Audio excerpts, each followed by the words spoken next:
Greetings, and welcome to my channel. This is Sorcerer Tal. You can also find me on Facebook in the Sorcerers Guild. Today on Weird Science, we are going to pick up where I began with my journey into this concept of weird science, and that's with pendulum self-hypnosis.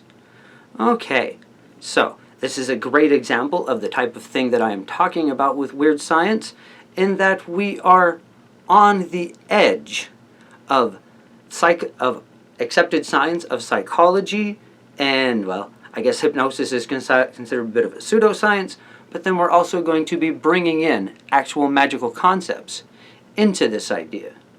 Now for today, we are simply going to be working on aligning the self with the pendulum self-hypnosis. I'm going to explain how it works. We're going to work on aligning our self with our fuller context of self, or higher self, some people like to call it that. But the idea of this first exercise is to align your mind, body, and soul on all of the planes. And we do this through the pendulum self-hypnosis, because this is a way to get your subconscious to follow your will. Okay, so, as I said, this is where I started with pendulum this is where I started with weird science, was with the pendulum self-hypnosis. And I actually was taught this at the age of 4 by my grandfather, who wanted to, well, he was a bit interested in the idea of the subconscious. He was a very interesting guy. He actually, he had tinnitus and would actually, or not tinnitus, bursitis, the tennis elbow, and he would actually shock himself. He had a little thing in his shed where he would grab 2 wires and shock himself because it numbed the pain of his bursitis. So he was a very interesting guy in a lot of ways, but he also was really interested in the subconscious and how that worked. And so he taught me this sort of as a trick, but also as a way to begin controlling my subconscious. Okay, so how this works. You take a pendulum. It doesn't need to be one that is perfectly balanced, because we're not going to be asking the pendulum questions. We are going to be using the pendulum as a tool to access our own subconscious. And the way that we do this is actually very simple. Hold the pendulum out in front of you, and first, you're just going to tell it to move in a circle. Don't do anything with your hand. Try to hold your hand perfectly still, and tell the pendulum to move in a circle.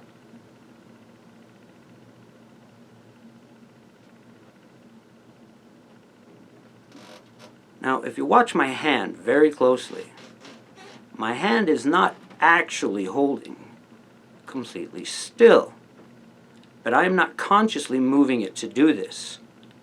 And that is where this technique has its trick, because I am telling the pendulum to move, but then not moving my hand consciously.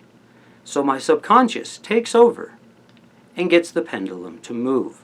So this is your subconscious responding to your will. And really, when we are talking about this in sorcery terms, this means this is getting your brain to respond to commands in a more direct manner, because the will is in the center. It is a combination of your mental, astral, and physical being. When you have those all together, that is the center of your will, and that is the part that we have that is telling the pendulum to move. This is your consciousness, your perception and awareness, telling the pendulum to move and getting part of your mind to respond that doesn't respond to normal commands.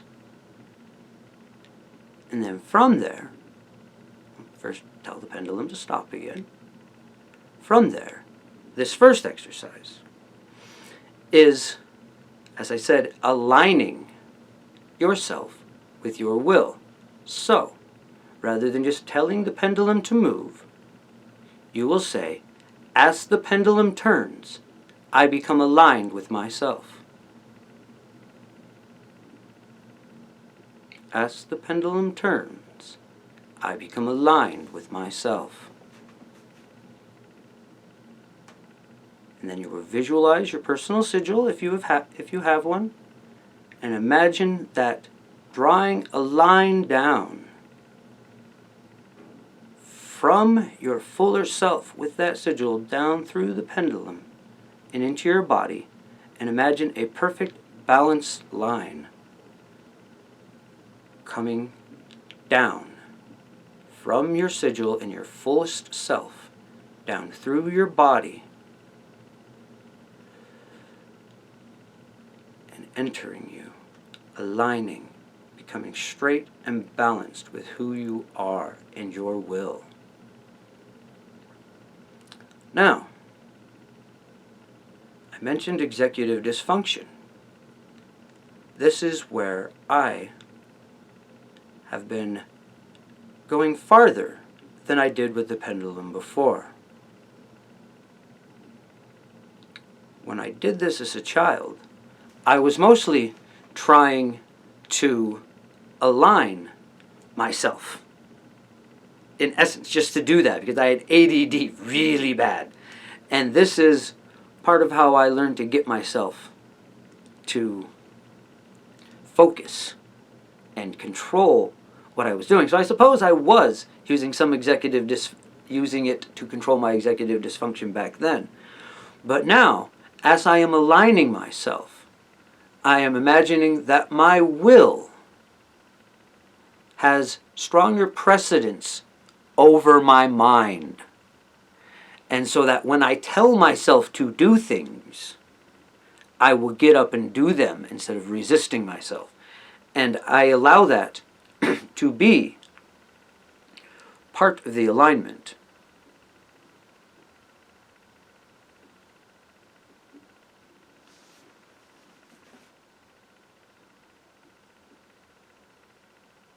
And that is the key to this self-hypnosis that we're going to be doing today. This is the beginning. This is getting your mind to accept commands. And it's a lot like gentling a horse. Yeah? When someone first begins to teach a horse to be ridden, the best way to do it is with trust. And you do that by bringing the horse into an enclosure and simply walking it around. First you walk it around with just maybe a small lead, and then you get it more and more used to the idea, and eventually you put on the blanket. I've been told sometimes you just bring the blanket around a bit first, get them used to the idea of the blanket, and then you slowly put it on and guide them around. And with each step of compliance, the horse gets more used to the idea of being guided. And then eventually you can put a saddle on it, and eventually it can be ridden.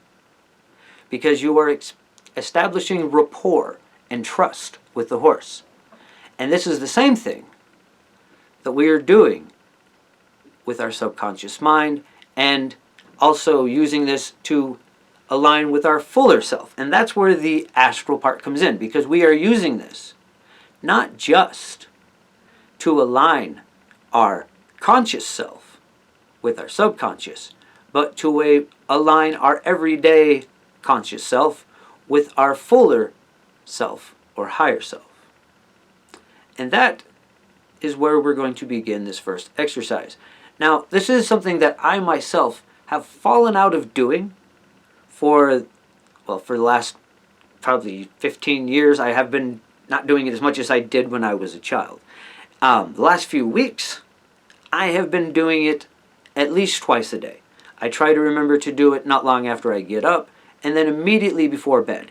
And it's been helping with my dream work as well, because when I go to sleep, rather than just doing the alignment part like I was talking about before, I will hold the pendulum up, and I will do the first part. Now, you don't actually have to speak the commands once you've got your mind used to the idea. In fact, eventually, you don't even need the pendulum. And that's how I fell out of this, is I quit using the pendulum. But you always want to come back to it, because I have noticed a marked difference in my focus and, well, I guess you could call it self-discipline. Well, not exactly. My lack of executive dysfunction is different than self-discipline.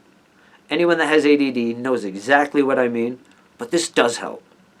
This doesn't completely get rid of my executive dysfunction. At least that hasn't in the 3 weeks I've been doing it. But I've improved. Anyways, so we will be coming back to this. We will be doing updates on it. Got a little distracted. So, when I go to bed, what I've been doing is I will hold the pendulum up in front of me, and first I will do the alignment, which I don't actually speak for. I just know that as the pendulum turns, I will become aligned with mind, body, and soul. We will all enter the same alignment. My fuller self will be drawn down into me, and I will be drawn up to my fuller self. I will be prepared for my dreams. I will remain lucid and remember what I have dreamed. And then I will let it spin with that as the focus. And you will feel yourself entering the trance.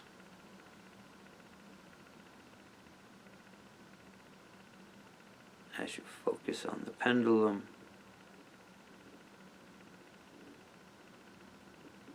and the command. Once you feel yourself fully enter the trance, tell the pendulum to stop, lay down, and go to sleep. At least that's what I do. Now, I do want to say that I do not have a degree in hypnosis of any kind. I am not a psychologist. My only qualifications are as a sorcerer. So, take that